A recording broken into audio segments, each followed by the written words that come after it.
If you have ever walked out of an interview feeling like, oh, good Lord, that went well, and then at the end of the day, you got rejected, this video is for you. Because most times the gap between how you felt it went and what actually they decided almost always comes down to one thing, which is not your experience or the answers you gave. Most times it's the way you prepared before you ever even sat down in front of them. And in this video, I'm going to show you what that looks like and exactly how to fix it.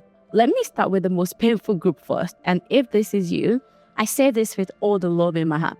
So there are people who walk into interviews having done absolutely nothing. They saw the job description, they got a call, they did the application, and they showed up. That's what they did. There's no preparation, there's no context, there's nothing.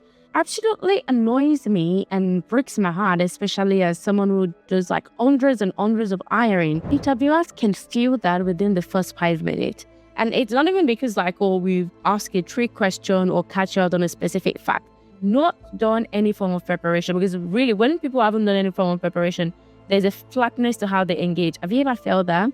There's a moment in an interview where if I ask you, so what do you know about this company? And you start to mumbo jumbo struggle when we can't even merge what you're saying to what we do. It just feels like we're having a conversation with someone who wants a job rather than someone who specifically wants the one that we're advertising for. And honestly, I get it. Like sometimes people are so busy and job search is super exhausting.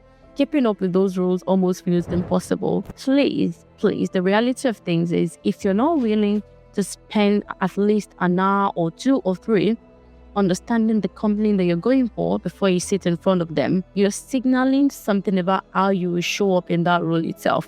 And what they will do is they will make a connection, and they may never say it out loud to you, but they'll make a decision. But there's a second group of people who do that preparation, they put in the time, but the way they research is completely surface level. What I want you to be thinking about is when everyone in the room has done the same preparation, none of it gives you any advantage. You sound informed, but you're not insightful, you're not strategic. And in a competitive process, you need that distinction to your advantage. What I would call that type of preparation is more like revision, all in the name of research, right? Revision is really you going back over information that already exists and just kind of putting in your head.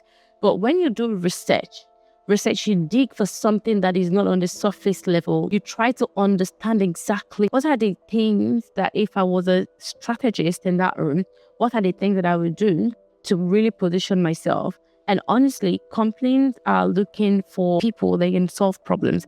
So today, I'm going to show you exactly what real research looks like, because there are 4 things that you need to understand before you sit in any interview.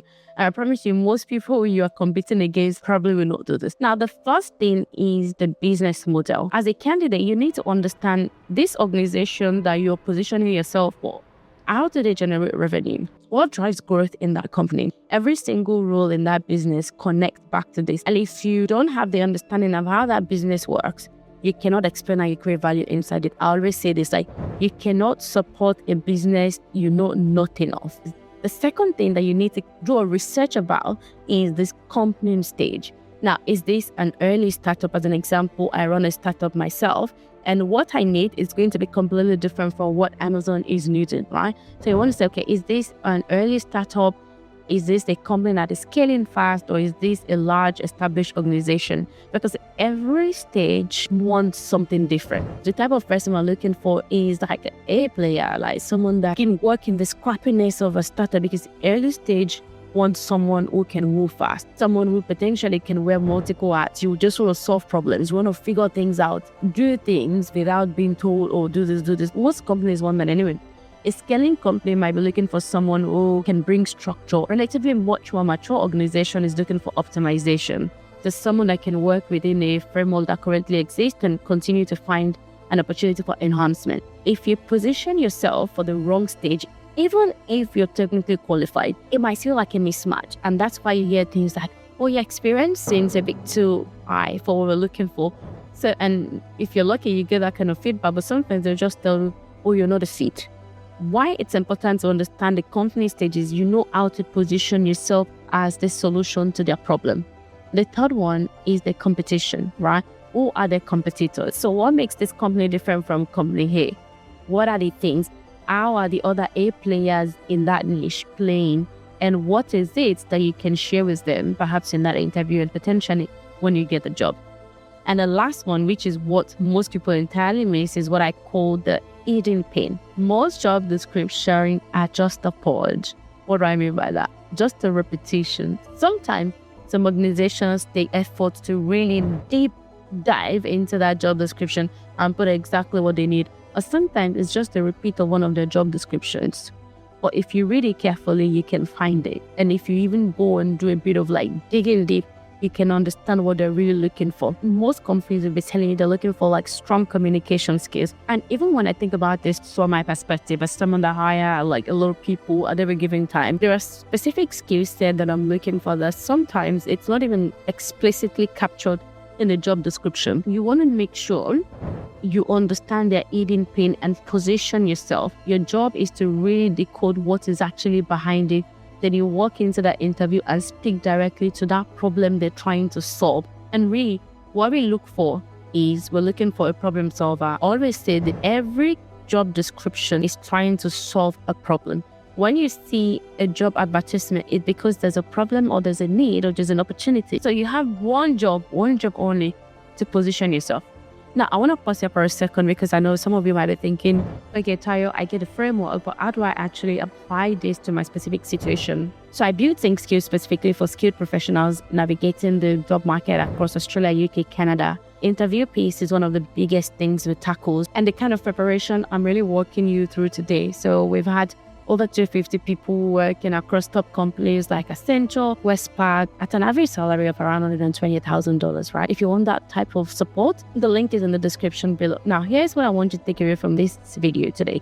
Most people will prepare to answer questions. However, the candidate will get offers prepared to understand the business.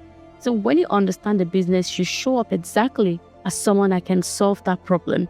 And it trickles down from the way you show up in the room, the questions you ask, the examples you choose, the way you connect your experience to what they actually need. It just becomes so precise, so relevant, and so convincing. The big thing is, interviewer feels the difference within 2 seconds to 10 seconds of you being in that room. So before your next interview, please go through these 4 layers.